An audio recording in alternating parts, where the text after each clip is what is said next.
Noah punya 3 anak, Ham, Yafet, dan Sem. Kita sudah melihat yang di sebelah kiri, Ham memperanakkan Nimrod. Dan kemudian dari Nimrod inilah maka muncul ya konsep penyembahan dewa-dewa, dewi-dewi, pagan, dan semuanya bermunculan di sana. Ya, itu kita sudah bahas. Yang saya sebutkan dari awal itu. Nah, sekarang kita lihat sebelah kanan. Ya. Di sebelah kanan, kalau Yafet nggak ada kelanjutannya, ya. Yafet nggak ada kelanjutannya. Ya, kelanjutannya hanya anaknya banyak, begitu saja. Ya, keturunannya banyak. Yang kita difokuskan oleh firman yaitu ke arah Sem, anaknya Noah. Sem punya banyak anak, terus turun akhirnya melahirkan Abram dan diganti namanya oleh Abraham. Dari Abraham muncullah Israel, Israel muncul Musa, Moshe, dan Bapak Yahweh menurunkan Torah. Kita harus paham kalau balik. Ya, nah kita lihat bahwa cara Bapak Yahweh itu begini, saudara. Bukan manusia yang cari Tuhan, tapi Tuhan Yahweh yang mendapatkan manusia. Ini penting. Ya, jadi agama apapun di dunia ini tidak akan pernah mencapai Tuhan yang benar. Tidak akan pernah. Ya, manusia berusaha dengan kepercayaannya, dengan meditasinya, dengan puasanya, dengan menyiksa dirinya untuk mencapai Tuhan yang benar. Saya bilang tidak mungkin berhasil. Ya, jangan pakai cara manusia, pakai caranya yang dilakukan oleh Bapak Yahweh, yaitu Bapak Yahweh sendiri yang turun ke dunia menemui Abram. Ya, berfirman, Abram, tinggalkan tempatmu, tinggalkan sanak saudaramu, pergi ke satu tempat yang akan aku tunjukkan. Sampai di sana dikatakan bahwa Yahweh menampakkan diri kepada Abram. Jadi bukan manusia yang cari Tuhan, Tuhan sendiri yang harus turun ke dunia ini. Karena nggak mungkin manusia bikin jalan sampai ke Tuhan, nggak mungkin. Yang mungkin adalah Bapak Yahweh buat jalan buat kita semua. Ya, paham ya? Nah, saya minta tolong untuk Ibu Kathy untuk menampilkan hybrid yang nomor 3. Ya, thank you. Ya, ini sama ya, seperti yang kita lihat tadi. Saya akan persiapkan punya saya.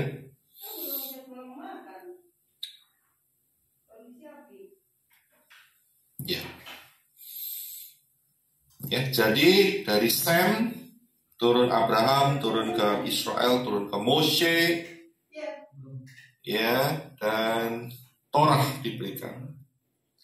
Nah, saat Torah diberikan, ya, itu masih murni pertamanya. Akan tetapi di dalam perjalanannya, ini ingat ya, perjalanan ini tidak 1-2 tahun, ratusan tahun, saudara. Ya, itu apakah setan tinggal diam? Tidak.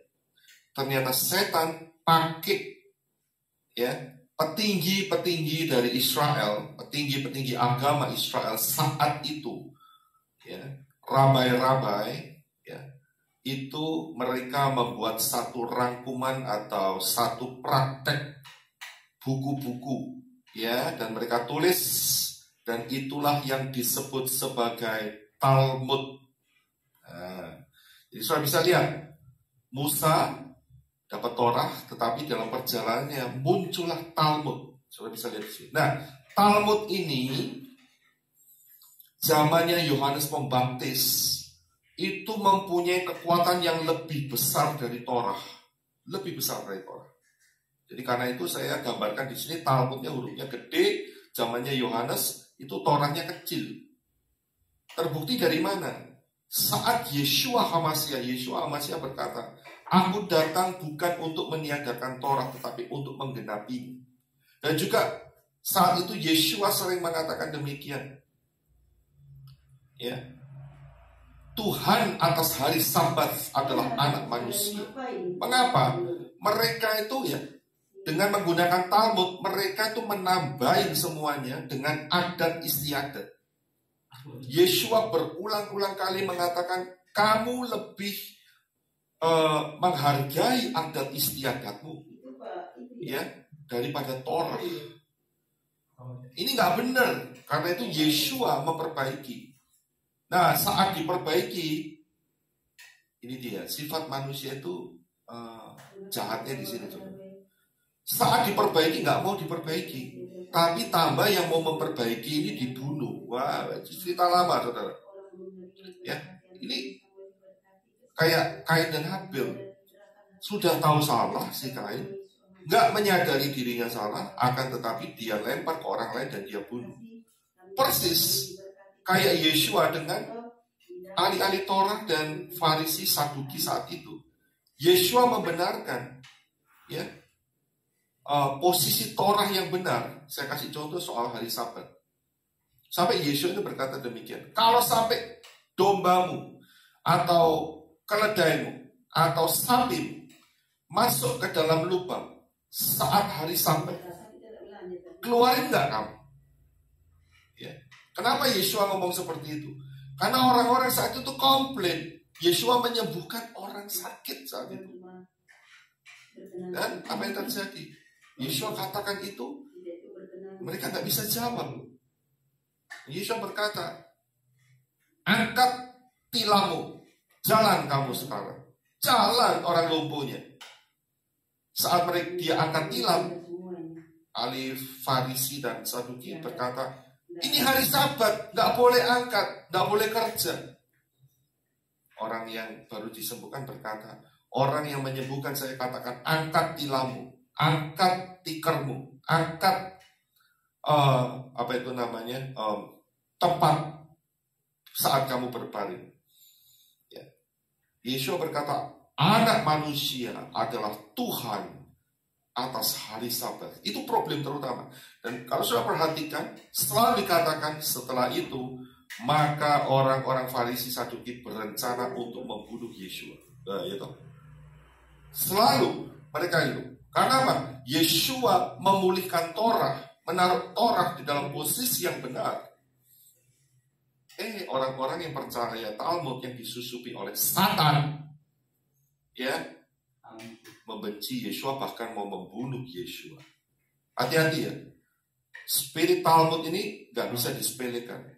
Termasuk ada yang dikatakan bahwa tidak boleh mengucapkan atau menyebut nama Yahweh. Hanya 1 tahun 1 kali, dan itu hanya untuk imam besar. Itu spirit Talmud. Nama itu terlalu kudus. Saya bilang nama itu kudus. Nama Yahweh itu kudus, nama Yeshua itu kudus. Tetapi tidak boleh dikatakan, tidak boleh disebut dengan sembarangan. Itu saja yang dikatakan Torah. Tetapi sama Talmud diganti. Orang-orang yang sampai hari ini, yang masih mempunyai konsep bahwa dia tidak mau menyebut nama itu karena nama itu terlalu kudus sehingga tidak boleh disebut. Konsep itu mengikuti Talmud.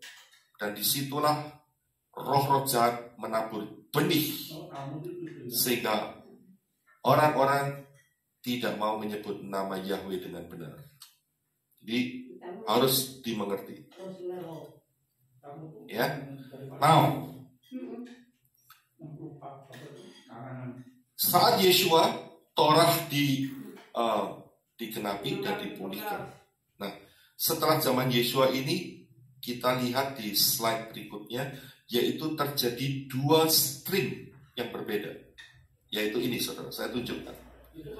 Kita lihat bagian sebelah kiri terlebih dahulu, yaitu Yeshua HaMashiach, di mana Torah dipulihkan dan digenapi, ya. Dan setelah itu Yeshua, gara-gara memulihkan Torah ini, ya, Yeshua mati, ya, kayu salib, ya, karena Yeshua berkata, akulah dia, akulah Yahweh. Nah, akhirnya sama orang-orang Yahudi, petinggi-petinggi Yahudi yang benci Yeshua dibunuh. Tapi ingat, Yeshua bangkit pada hari yang ketiga, dan muncullah satu gerakan, yaitu namanya Messianic Judaism. Saudara jangan alergi dengan kata Judaism ya. Karena Judaism itu adalah sebetulnya akar Yahudi atau akar Ibrani. Ya. Tapi orang-orang sekarang ini mereka punya kata yang negatif, konotasi yang pemikiran negatif tentang Judaism. Itu salah. Ya. Nah, sedangkan di sisi yang satunya, di sisi imam-imam kepala dan orang Farisi dan Saduki yang percaya kepada Talmud dan Torahnya kecil, saudara ya. Ingat ya, mereka tetap percaya Torah, tapi Torahnya kecil, Talmudnya digedein, saudara. Dan ini dari grup ini maka keluarlah yang namanya Rabbinic Judaism. Ya. Rabbinic Judaism ini tidak harus dari orang Israel. Orang-orang Gentile Goyim itu kalau mau jadi Rabbinic Judaism ya bisa.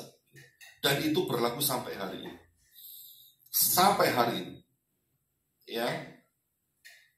Majority, ya kalau sudah lihat orang-orang Israel, majority, sebagian besar mereka menganut Rabbinic Judaism. Ya. Paham? Oke, ya. Nah, kita akan lanjutkan. Ya, kita akan lanjutkan. Kita akan fokus di Messianic Judaism. Ya, kita akan fokus di Messianic Judaism. Ada apa yang terjadi di Messianic Judaism? Ya. Di Messianic Judaism ini dibawakan oleh, istilahnya begini. Stream ini ya, itu dibawa oleh Rasul-Rasul Yeshua HaMashiach. Ya. -1, 12 -1 minus Yudas Iskariot. Ya. Dan ditambah satu lagi. Mereka pilih Matias dan kemudian Bapak Yahweh pilih Rabbi Saul. Ya. Nah, Messianic Judaism ini berkembang pesat sekali. Luar biasa. Ya, sehingga memberikan satu kekuatan yang luar biasa di komunitas saat itu. Saat itu Israel dikuasai oleh bangsa Romawi. Ya, dan bangsa Romawi itu memperbudak banyak bangsa, dan kekuatan Messianic Judaism itu berkembang di antara para budak. Kuat sekali. Saking kuatnya sampai sekian ratus tahun kemudian, ya, itu ada satu kaisar yang muncul, yaitu Kaisar Tintin, ya. Itu dia mengambil keputusan, ya, karena dia menang perang gara-gara pernyataan orang-orang Messianic Judaism, ya, Goyim, ya. Karena gini saudara, Messianic Judaism yang Yahudi itu karena ada sentimen yang luar biasa dari orang-orang sampai itu namanya Romawi, ya, orang-orang Yahudi itu saat itu di bumi hanguskan, saudara. Karena terjadi banyak kali pemberontakan. Dan salah satu pemberontakan yang terakhir adalah pemberontakan Bar Kokhba. Saat pemberontakan Bar Kokhba itulah banyak buku-buku, terutama buku-buku Brit Gadasa di dalam bahasa Ibrani yang asli, itu banyak dia hancurin. Ya. Tetapi untungnya memang ada faktor di mana buku-buku itu sudah diterjemahkan di dalam bahasa Yunani. Itulah yang dinamakan Septuagint. Ya. Karena itu sekarang kalau orang ditanya Perjanjian Baru ditulis dalam bahasa apa, umumnya mereka jawabnya bahasa Yunani. Itu salah, saudara. Seharusnya adalah yang benar adalah bahasa Ibrani. Di mana? Buktikan, tunjukkan. Ya, ada enggak yang bisa menunjukkan bahwa Perjanjian Baru ditulis dalam kitab Ibrani? Ya, kita harus ngomong bahwa itu semua sudah dibakar di peristiwa pemberontakan Bar Kokhba. Ya, nah, saudara bisa ambil pelajaran ini di Papi Lukas juga ada, di Yakub juga membahas dalam hal ini juga.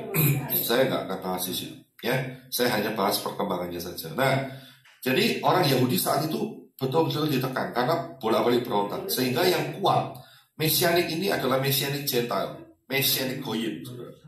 Ya, sehingga di satu titik, ya, beberapa ratus tahun kemudian timbullah satu kaisar yang namanya Kaisar Tintin. Soal ngerti sendiri lah, ya. Kacau dewek di tengah-tengah itu namanya. Tapi saya ngomongnya itu Kaisar Tintin. Nah, Kaisar Tintin ini Kaisar Romawi, saudara. Ya. Nah, Kaisar Romawi ini backgroundnya, rakyatnya, ya, backgroundnya, perayaannya, penyembahannya, itu ujungnya ada di Nimrod. Nimrod, Semiramis, sama Tamus. Di situ, saudara, backgroundnya, yaitu backgroundnya adalah paganism, Hellenism, politeistik. Banyak dewa, ya, problem besar. Saat itu si Kaisar Tintin ini, dia juga nggak kepingin kehilangan rakyatnya. Dan dia sempat memberikan ultimatum atau mengeluarkan satu decree bahwa setiap orang yang lahir di Rome itu mereka otomatis jadi orang Kristen. Otomatis. Nah, ini menyalahi konsep mesianik. Kenapa? Ya, karena orang yang lahir, kalau dia menolak Yesua, ya dia tidak bisa disebut orang percaya. Gitu. Jadi dikawinkan. Tapi di satu sisi dia menang perang gara-gara pertolongan mesianik. Bagaimana caranya? Akhirnya saat itu bapak-bapak gereja rundingan, rembuk. Gini aja kalau gitu. Kita kawinkan saja. Tapi supaya rakyat juga tidak kehilangan momen untuk perdagangan, ya, perayaan-perayaan yang menghasilkan uang, maka kita ambil kesepakatan bersama. Nah, akhirnya keluarlah sebuah pernikahan. Nah,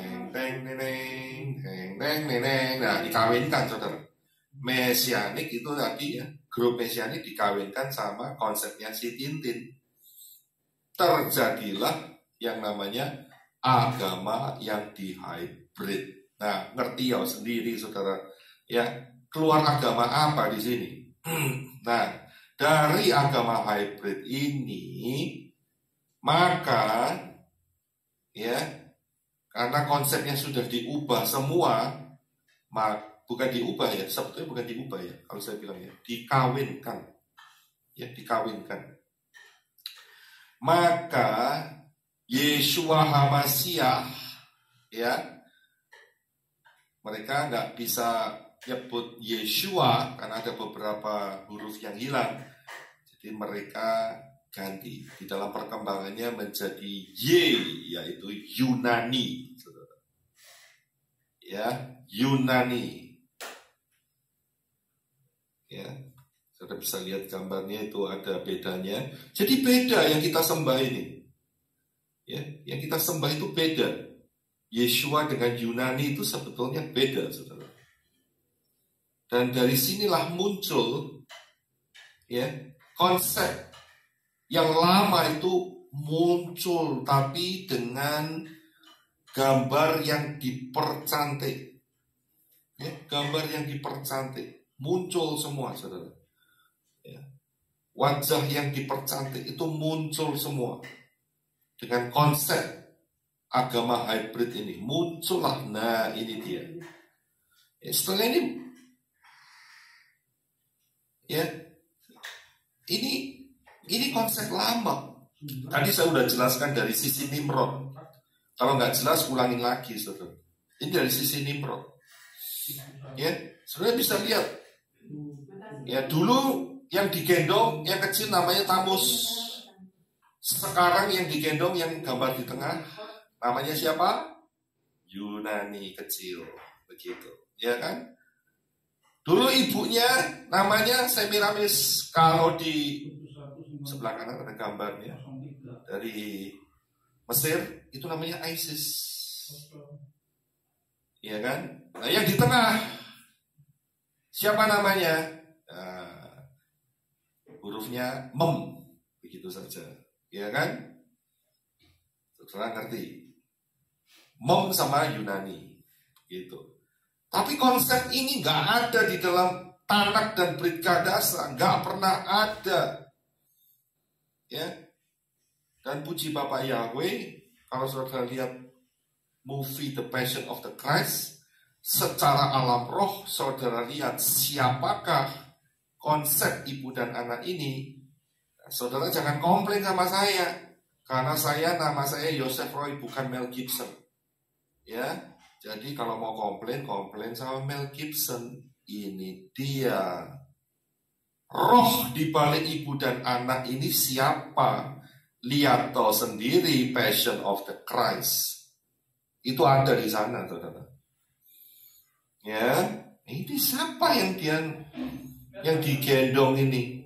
Nah itu ya, jadi saudara bisa paham.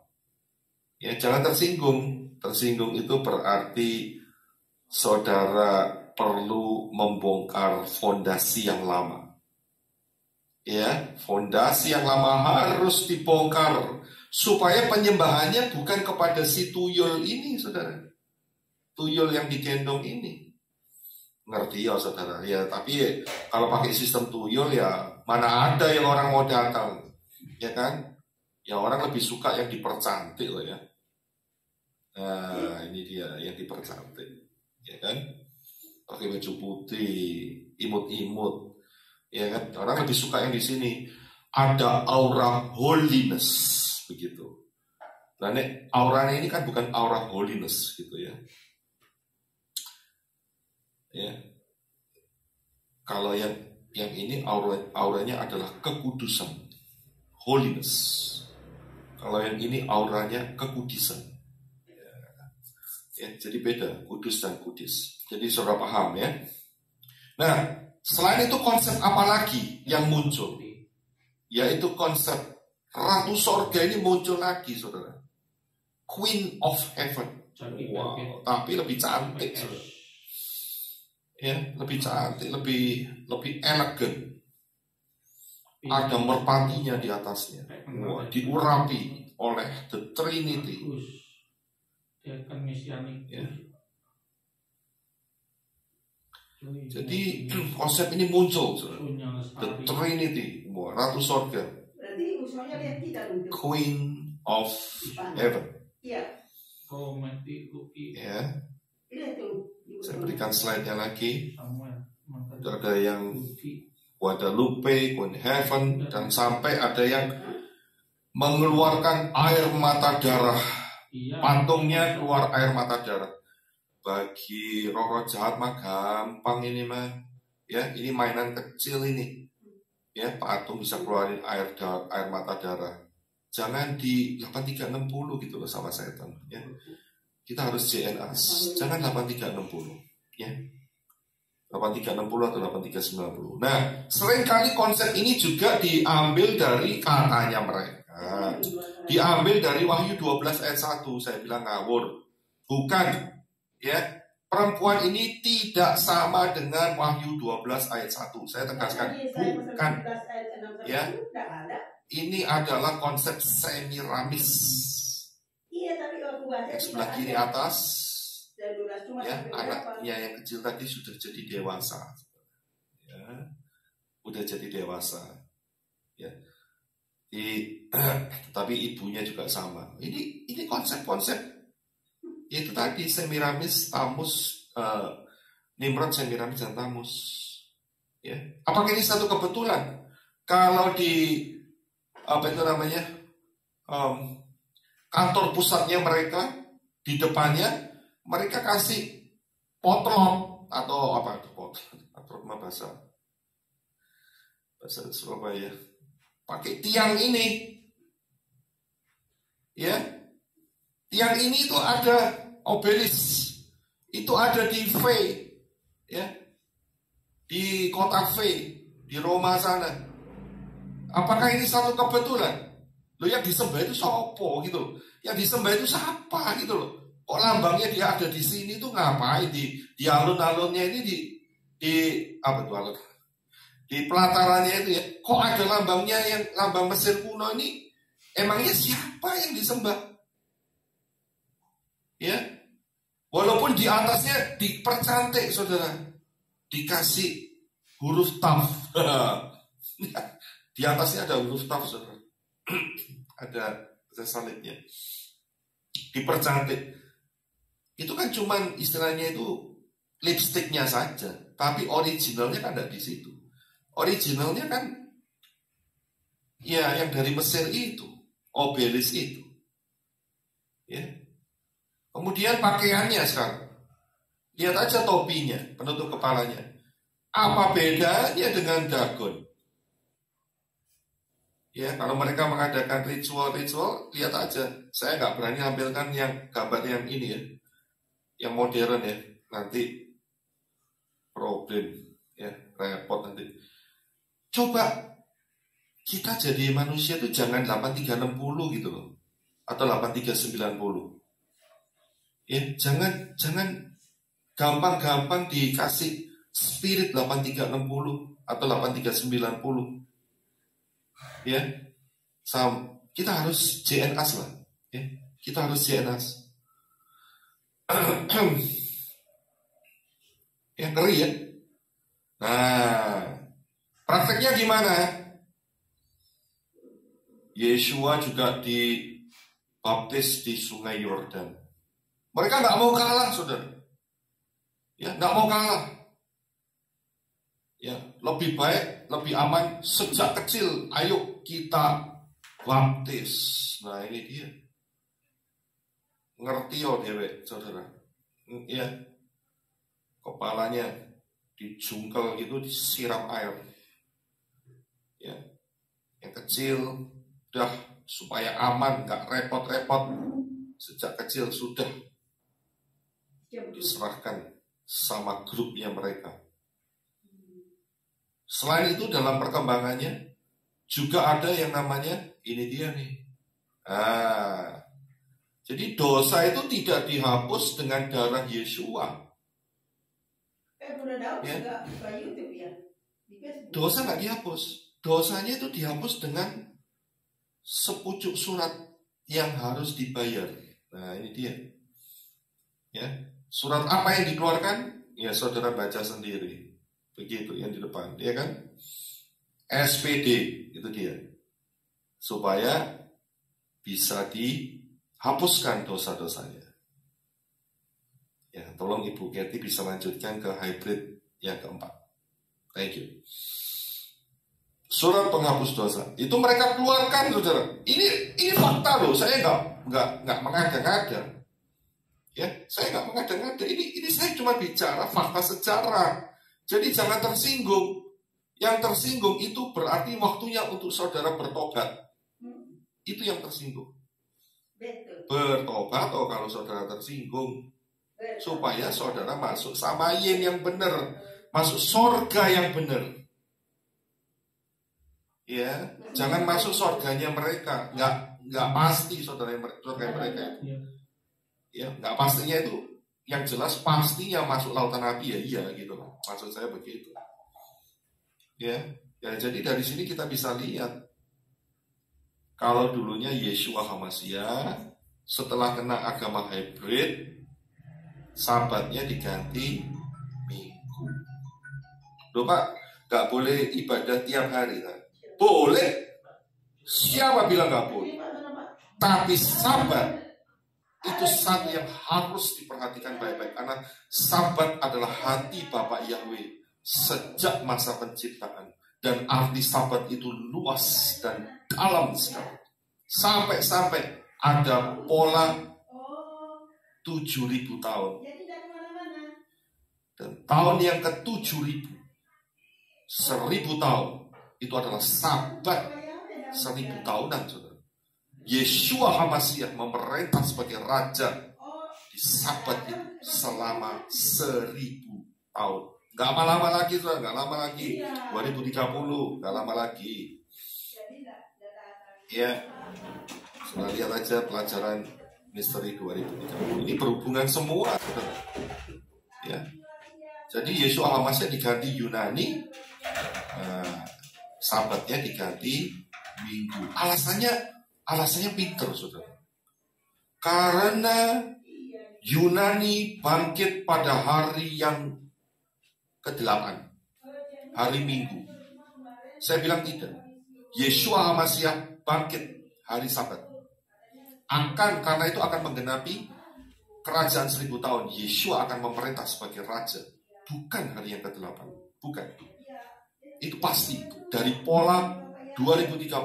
Pola pattern angka 7. Ya, pola penciptaan.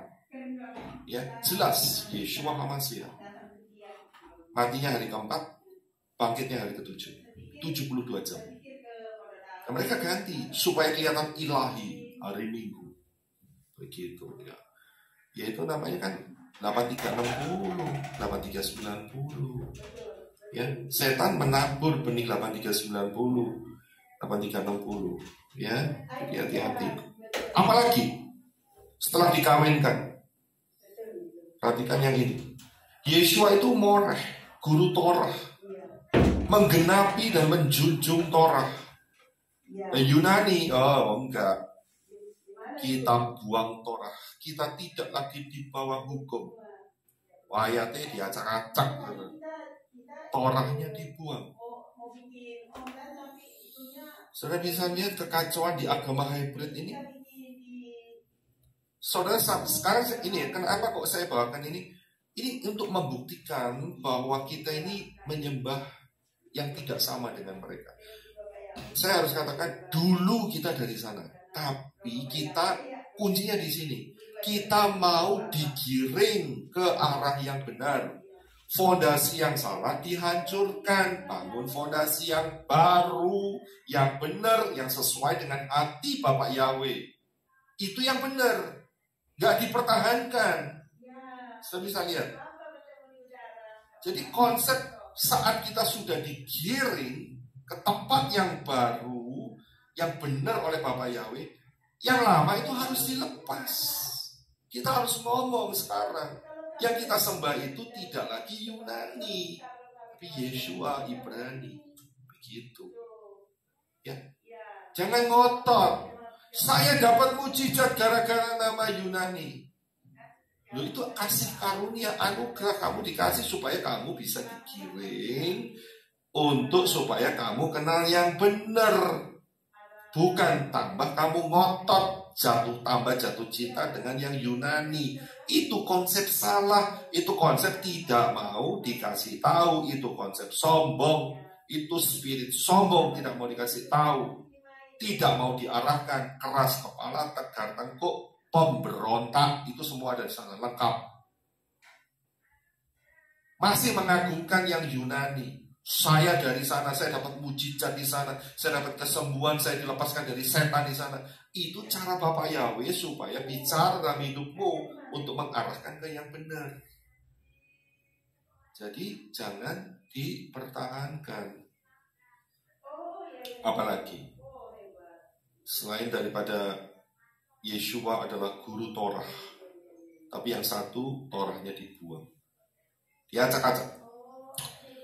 Kemudian beda ya, kita lihat ya, sangat beda, sangat beda. Sekarang gini aja deh. Yunani sama dengan, boleh nggak kalau disamakan dengan yang namanya Isa? Boleh nggak? Pasti yang Yunani ngomong sebagian besarnya ngomong tidak boleh. Kenapa? Karena yang namanya Isa itu lahirnya di bawah pohon korma. Si grupnya Yunani nggak terima. Yeshua lahirnya di Bethlehem. Si Yunani nggak pakai Yeshua, ceplosan. Yunani bilang si Yunani lahir di kandang di Bethlehem. Ya, tapi yang satunya berkata, yang dari Alibaba itu berkata, si Isa ini ya lahirnya di bawah pohon korma.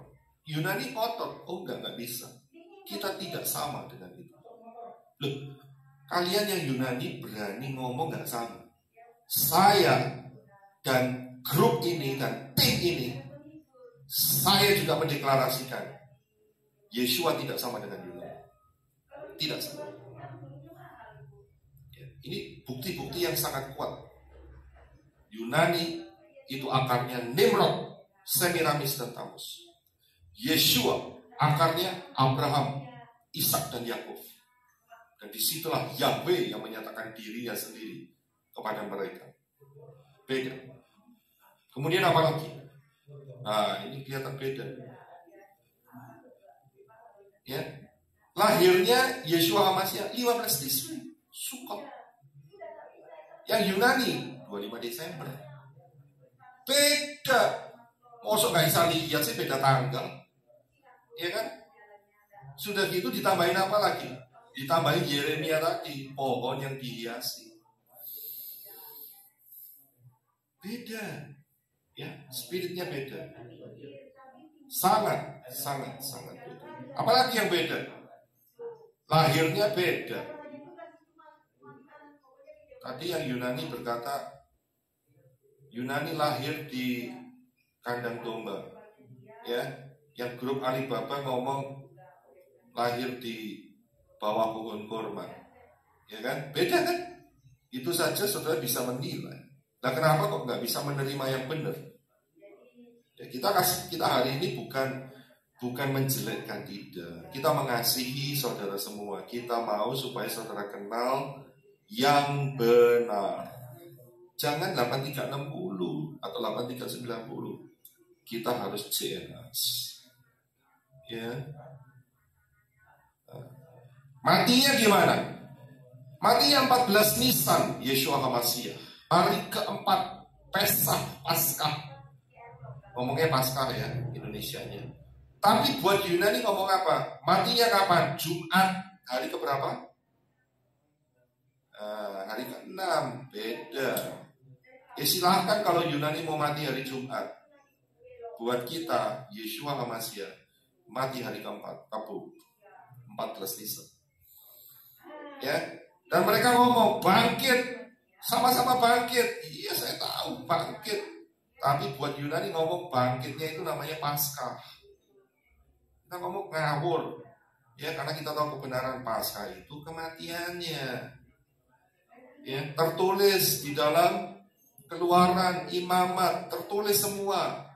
Ya, kamu harus ambil domba itu dan memeliharanya sampai hari yang ke-14, dan sebelum petang kamu harus menyembelihnya. Jadi 14 ini. Tapi mereka konsepnya diacak-acak. Ya, paham ya? Jadi kita harus tahu siapa yang kita sembah. Ya. Nah, saya tambahkan ini. Jadi kalau saya lihat gambar ini, si Yunani ini sama emaknya, ya di kepalanya itu ada bulatan, selalu ada bulatan, dan di hatinya juga itu ada terang, itu namanya Elo, ya, cahaya matahari. Siapakah cahaya matahari itu? Nggak lain adalah si Nimrod, ya kan? Nah, ibunya ini siapa yang perempuan? Ya Semiramis. Lah kalau gitu yang laki sebelah kiri ini siapa? Ngerti sendiri saudara. Ya kan? Ini adalah anaknya si Semiramis. Namanya siapa? Saudara bisa baca T, huruf Taf. Ya, paham ya di sini ya. Jadi jangan dibodohi begitu loh. Tapi lihat, kalau yang saya tunjukkan ini berupa patung-patung dalam bentuk batu, ya nggak menarik saudara ya. Sekarang kan teknologi CGI, teknologi editan dipercantik, dipermanis, warnanya dibuat cerah, jadi sepertinya kelihatan ilahi begitu ya. Ya, sepertinya kudus, kudus.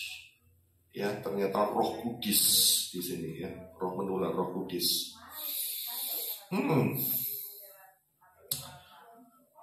Ya, jadi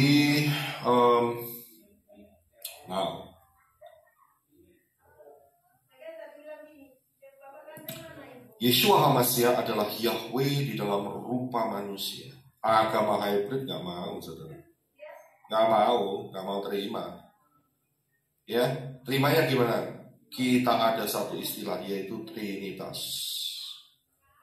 Ya, Tuhan itu satu, Elohim itu satu, tapi mempunyai 3 kepala, 3 perwujudan, 3 pribadi yang berbeda.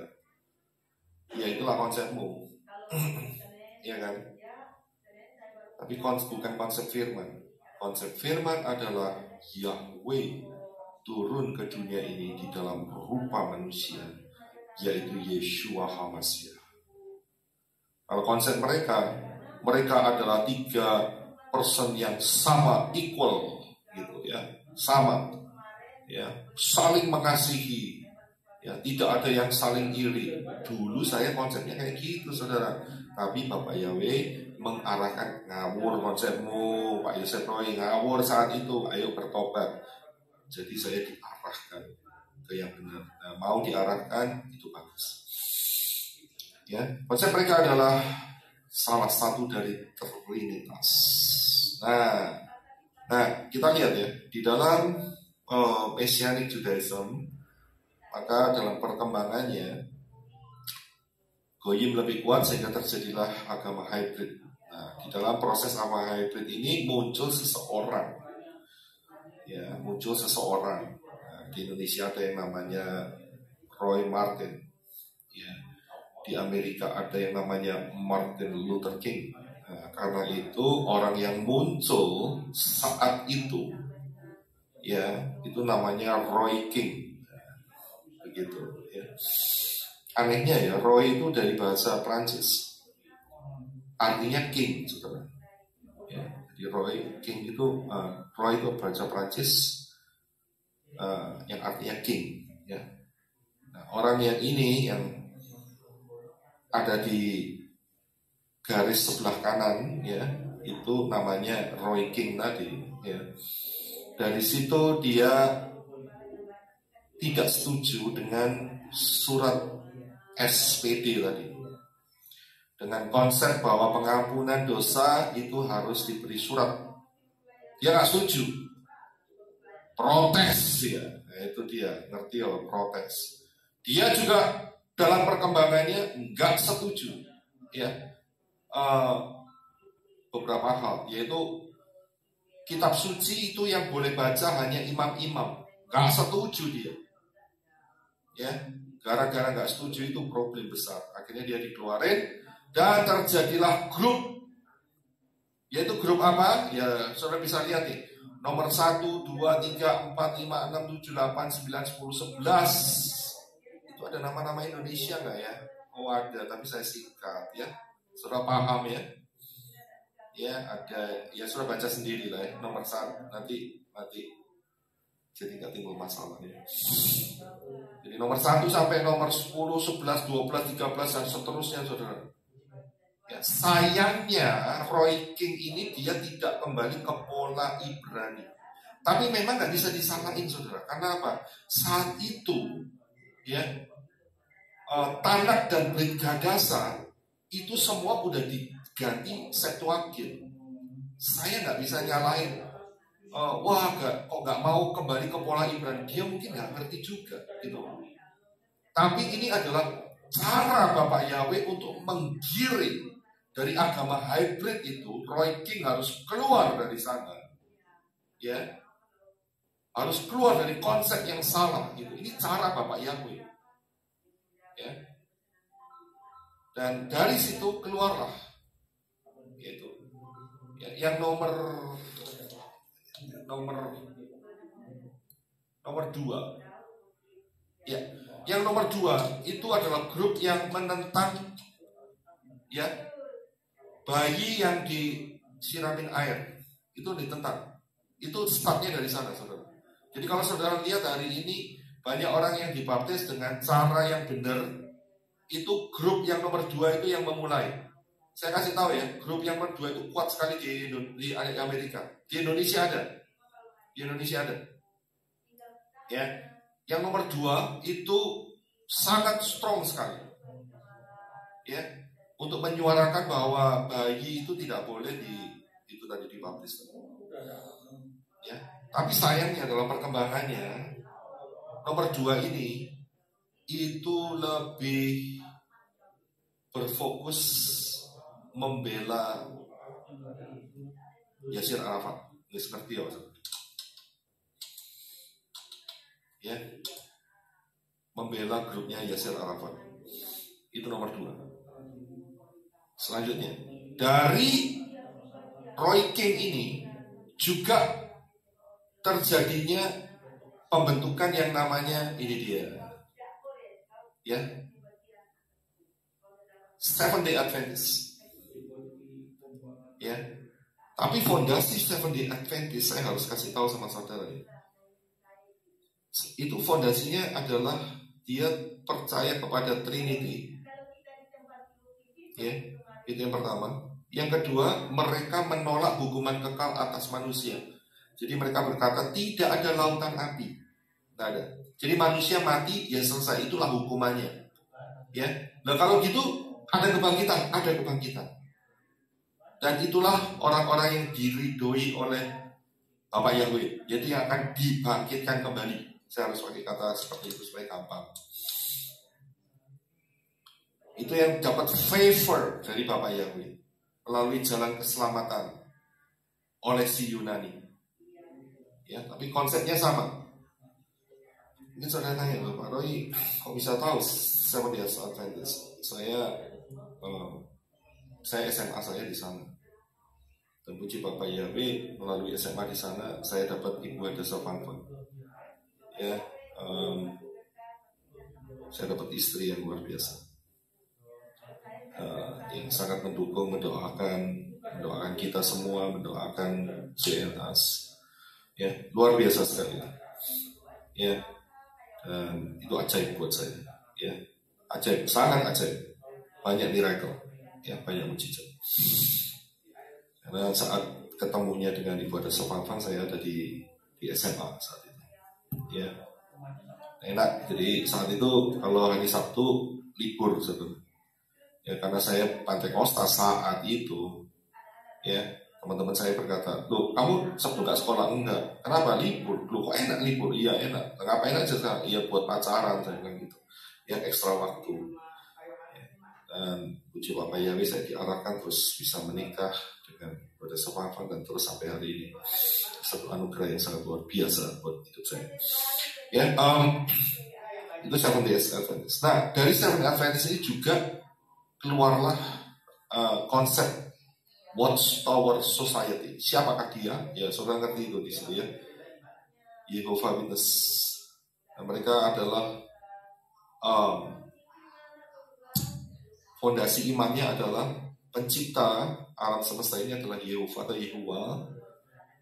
Siapakah si Yunani? Yunani itu adalah Mikael, ya, the Archangel.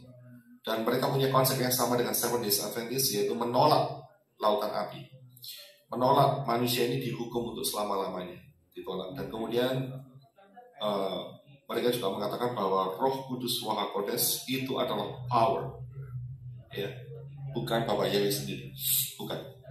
Tetapi itu adalah power, itu adalah kekuatan, kayak listrik gitu, ya. Nah, itu yang saya tambahkan di sini. Nah, jadi saya akan akhiri di sini.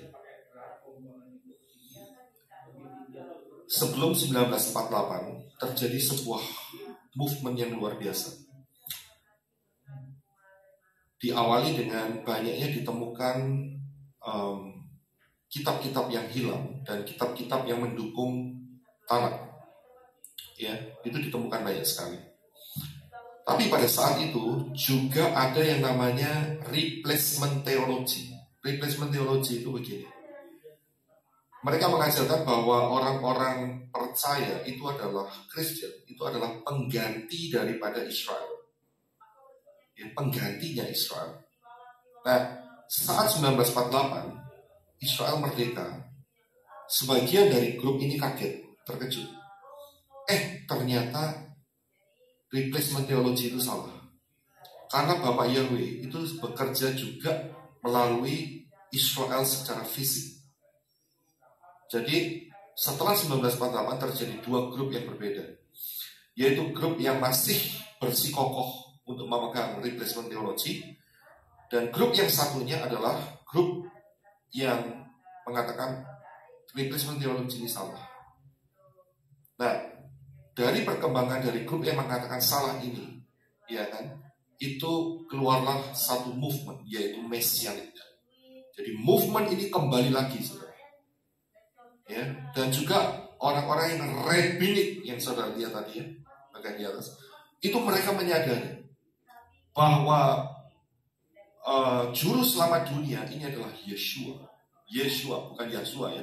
Yeshua, Yod Shin Waw Ayin, Yeshua. Dan terjadilah movement dari dua pihak, movement dari Jew atau dari Yahudi, dan juga movement daripada Goyim, Gentile.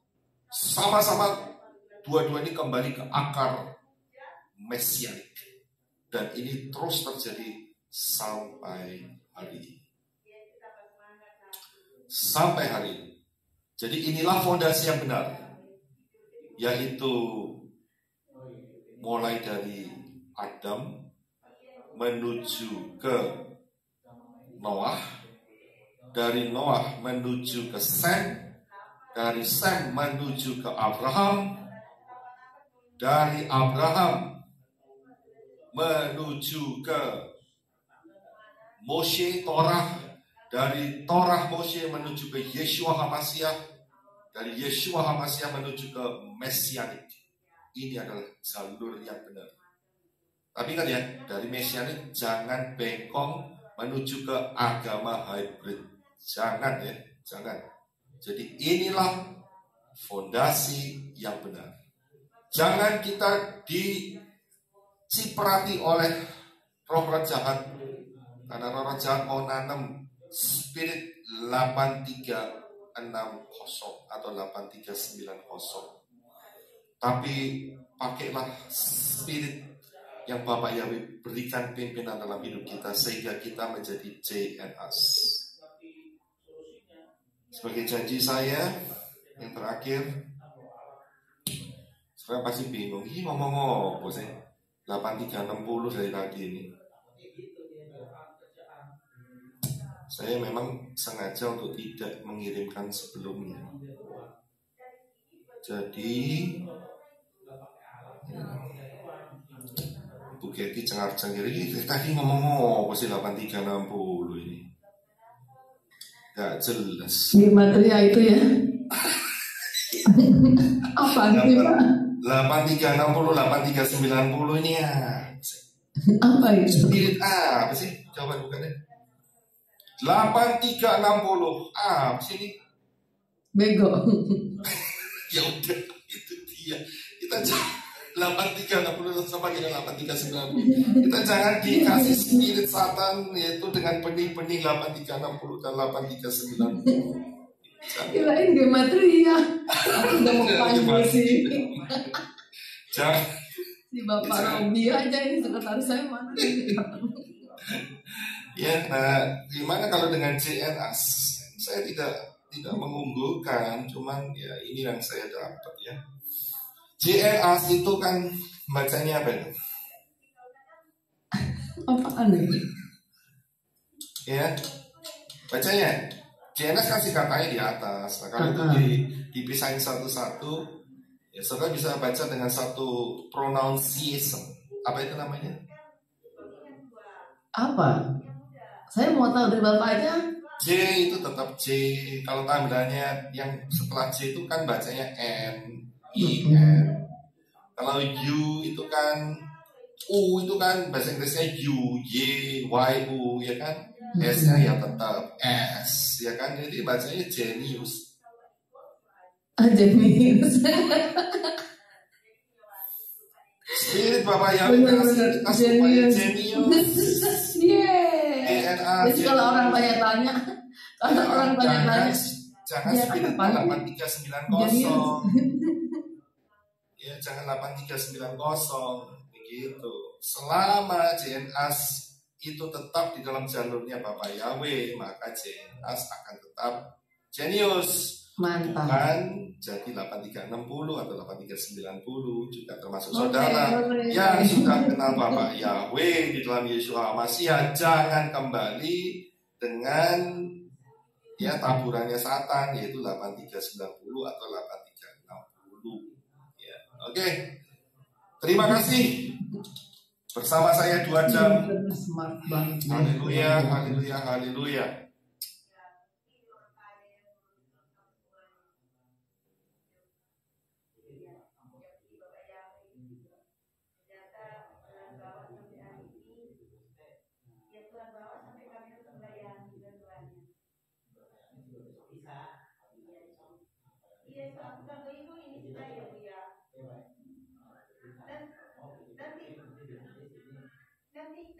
Nanti kalau itu kesini Bu ya.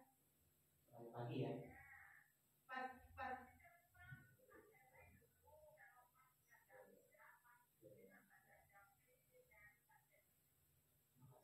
itu maksudnya mau ulang tahun Bu Ibu.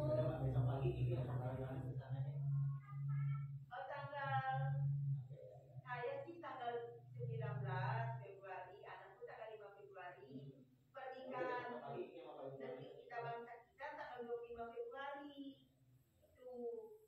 Tapi kalau pernikahan Mesianik, aku lupa bulan apa, bulan Juli apa? Itu Ibu.